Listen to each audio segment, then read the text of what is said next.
এটা সরকারি এই আন থেকে সরকার আয় করে, এটার সম্বন্ধে আমাদের কোনো অবজেকশন নাই। অবশ্যই সরকার যে প্রজ্ঞাপন জারি করছে, এরা বলছে যে বিকল্প অবস্থায় টোলটা আদায় করার জন্য।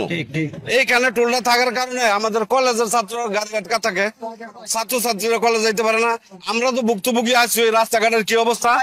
আমরা চাই এই টোলটা হয়তো নদীর ওইবার নিয়ে চালাক, আর ওইদিকে কুসাবো নিয়ে চালাক।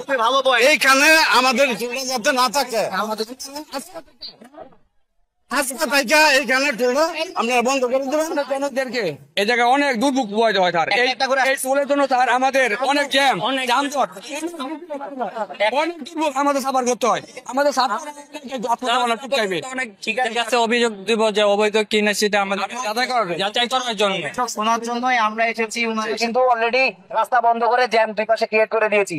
আপনারা যখন এসেছেন তখন কোনো জ্যাম ছিল না, কিন্তু অলরেডি 3-4 কিলোমিটার জ্যাম হয়ে গেছে। আমরা যত বেশি টাইম এখানে থাকবো এটা 10-12 কিলোমিটার হয়ে যাবে। একদম বুস্তা পর্যন্ত চলতে হবে, 300 মিটারের পাশে চলে যাবে। প্রতি সম্পূর্ণ সমর্থন, আপনাদের প্রত্যেকটা দাবি মানা হবে, প্রত্যেকটা দাবি শোনা হয়েছে। এবং এটা আমি এই জন্য খুলে বললাম যে এটা আজকে এমন কোনো দাবি না যে এখন বললেন ওইখানে একটা চেয়ার নিয়ে দাও, টোল নিচ্ছে, চেয়ার উঠান ব্রিজের ওই পাশে গিয়ে টোল নেওয়া শুরু করবে।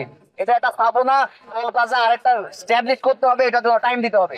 এখানে যাতে কোনো ধরনের অনিয়ম না হয় এবং আপনাদের যে দাবি, এলাকাবাসীর যে দাবি, কারণ আপনারা এই এলাকার বাসিন্দা, আপনাদের প্রায়োরিটি সবার আগে।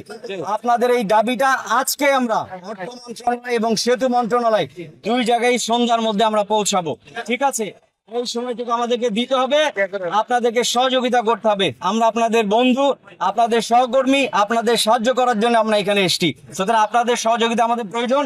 এখন আপনারা দয়া করে রাস্তাটা ছেড়ে দিবেন। আমরা এখন চিঠিটা সরাসরি অর্থ মন্ত্রণালয়ে যাব। আপনাদের যে দাবিগুলো দিয়েছেন এই দাবিগুলো লিখে আমরা অর্থ মন্ত্রণালয় এবং সেতু মন্ত্রণালয় দুই মন্ত্রণালয় আমরা এখন পাঠাবো। ঠিক আছে।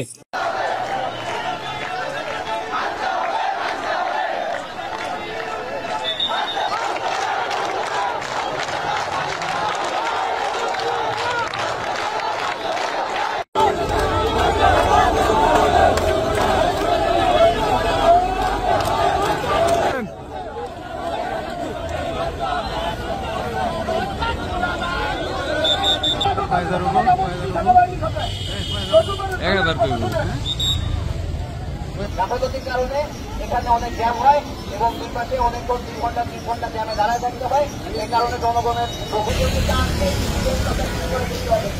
আপনারা বলে মাসের মধ্যে এই রোগ প্রচার করে করতে হবে। আজকে মনে করা হয় এখন যে জ্যাম আছে এই জ্যাম আরো বেড়ে যাবে। কারণ